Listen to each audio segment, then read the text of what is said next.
বাংলাদেশের ওলামায়ে কেরামের প্রতি মুফতি তকি উসমানী দামাত বারাকাতুহুমের চিঠি। উভয় পক্ষকে একে অপরের বিরুদ্ধে কথা চালাচালি, অসম্মানমূলক ও তাচ্ছিল্যসূচক কথা বলা হতে বিরত রাখতে ওলামায়ে কেরামের প্রতি আহ্বান। মুআজ্জম শ্রদ্ধেয় হযরতগণ, আসসালামু আলাইকুম ওয়া রাহমাতুল্লাহ। আশা করি সবাই আফিয়াতের সাথে আছেন।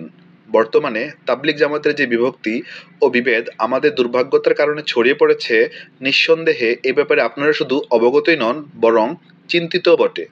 বিভিন্ন দেশে এর মন্দ প্রভাব খোলা চোখেই দৃশ্যমান। কিন্তু আমার জানা মতে বাংলাদেশে এই ইখতিলাফ মারাত্মক আকার ধারণ করেছে এবং ইখতিলাফের সকল সীমা অতিক্রম করা হচ্ছে। দোষারোপ, এজলাম ও অপবাদের বাজার গরম করা হচ্ছে। মন্দ নামে ডাকা ও অপরকে তুচ্ছ জ্ঞান করে অসম্মান করা হচ্ছে। এমনকি শারীরিক হামলা পর্যন্ত পৌঁছে গেছে। দুই পক্ষের মধ্যে কে হকের উপর ও কার কি ভুলভ্রান্তি এবং পক্ষদ্বয়ের মধ্যে মিলামিলের মুসালাহা কোনো সম্ভাবনা আছে কিনা, এসব বিষয়কে সামনে রেখে আল্লাহর ফজলে বিভিন্ন জামাত কাজ করছে। কিন্তু এই সময় বান্দার আরজ হলো, আপনাদের মতো সম্মানিত আহলে ইলমগণ নিজ নিজ প্রভাব ব্যবহার করে অন্তত দুই পক্ষের পরিবেশ ঠান্ডা করতে সাধ্যমতো চেষ্টা করবেন এবং উভয় পক্ষের হযরতদের একে অপরের বিরুদ্ধে কথা চালাচালি, অসম্মানমূলক ও তাচ্ছিল্যসূচক কথা বলা হতে বিরত রাখবেন। আর এই কথার তাবলীগ করবেন যে ইখতিলাফের মতলব কখনো মুকাসামাত, উভয়ে ঝগড়ায় লিপ্ত হওয়া উচিত নয়।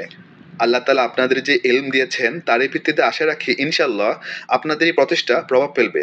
যদি আপনারা চান তবে দেশের বিজ্ঞ ওলামায়ে কেরামের পক্ষ হতে উভয় পক্ষের নামে একটি মুশতারিকা আফিল মিলেমিশে কাম করার আবেদন করতে পারেন, যা আল্লাহ তাআলার পক্ষ হতে আজরের কারণ হবে ইনশাআল্লাহ তাআলা। ওয়া আসসালাম। বান্দা মুহাম্মদ তকি উসমানী, উফিয়া আনহু।